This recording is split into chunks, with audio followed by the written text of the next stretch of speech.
Good evening, everyone. It is so fun to be here tonight with all of you. And personally, it's especially fun to be here tonight with my mom, who I love and is right there. You'll hear from her in a minute. So she and I, we like to talk, swap stories about ideas we have about what's worked really well when we've done public speaking and what hasn't quite worked quite the way we planned.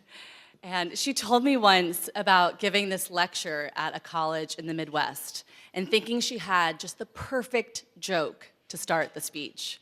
So it was a joke she'd heard a comedian once say to her. So this is how she started her speech. She said, this comedian once told her, he said, "Frankie, you know, I've thought about going into your line of work, trying to change the world.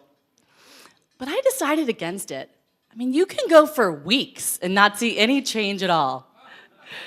So she tells this joke, thinks it goes over well, wakes up the next morning to the college newspaper with a student who'd written a cover feature about Frances Moore Lappe that said, quote, "Frances Moore Lappe says it takes up to 2 weeks to change the world."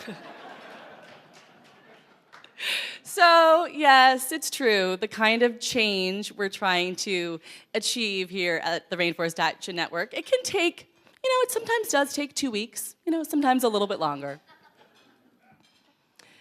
Like a lifetime, or a few lifetimes, right? So evolutionary biologist Stephen Jay Gould argued that evolution is not a linear, gradual process. What he showed is that evolution is a lot messier than that. It's defined by long periods of time of stasis, right? When it seems like nothing is changing at all, punctuated by rapid evolutionary shifts. That is how evolution works, he discovered. And I think that that is a really beautiful and really apt metaphor for understanding how social change works. That might we start looking differently at those times when it feels like nothing is changing at all or change seems slightly more challenging than other times. I mean, think about this political moment, right? Where climate change legislation of any real significant kind seems completely stalled out. When politics seems to be totally impeding progress, we can feel that very powerfully right now, this week, right? What if instead we started seeing these moments differently, as moments when we are laying the groundwork and planting those seeds for a rapid evolutionary shift?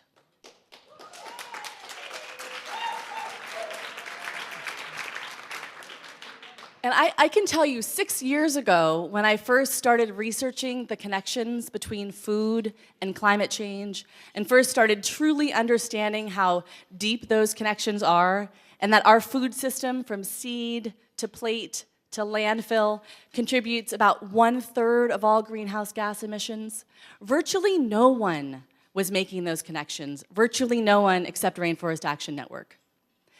And 6 years ago, when I first started talking to people about, you might want to start thinking about that peanut butter in your peanut butter and jelly sandwich, start understanding the connection between that peanut butter and palm oil half a world away and how that affects climate change, people would look at me absolutely bewildered.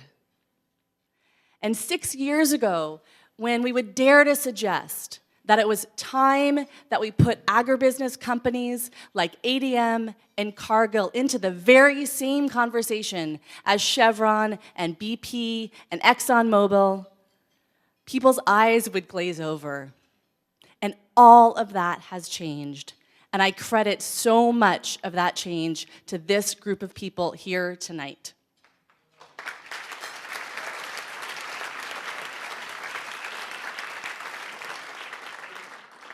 So when I decided to get into the family business, trying to change the world, I have to admit, I was a little bit skeptical at first, right? It can take a few weeks, a few years, even a few lifetimes to see any change at all. I mean, what kind of business is that?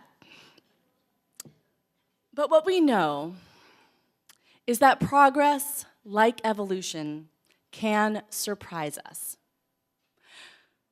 What we know is that progress can appear at the times when we least expect it. And what we also know is when we start seeing progress, when we start seeing consciousness changing, there is no going back. I think about the dozens and dozens of young people who Rainforest Action Network has touched with our work and who has shifted how people understand themselves. From just these passive consumers to actually seeing that they can be part of creating the future that they want. And once you create that consciousness shift in someone's mind, there is no going back. And so tonight, I actually feel very heartened. I feel very heartened by the possibility that I see in organizations like Rainforest Action Network and in being in a room full of people like all of you. I feel heartened that we might be much closer to the change we want to see than we ever imagined. So with that, that's why I would like to say there is truly no place I would rather be, no other place I would rather be than right here tonight with all of you celebrating Rainforest Action Network. So thank you for coming.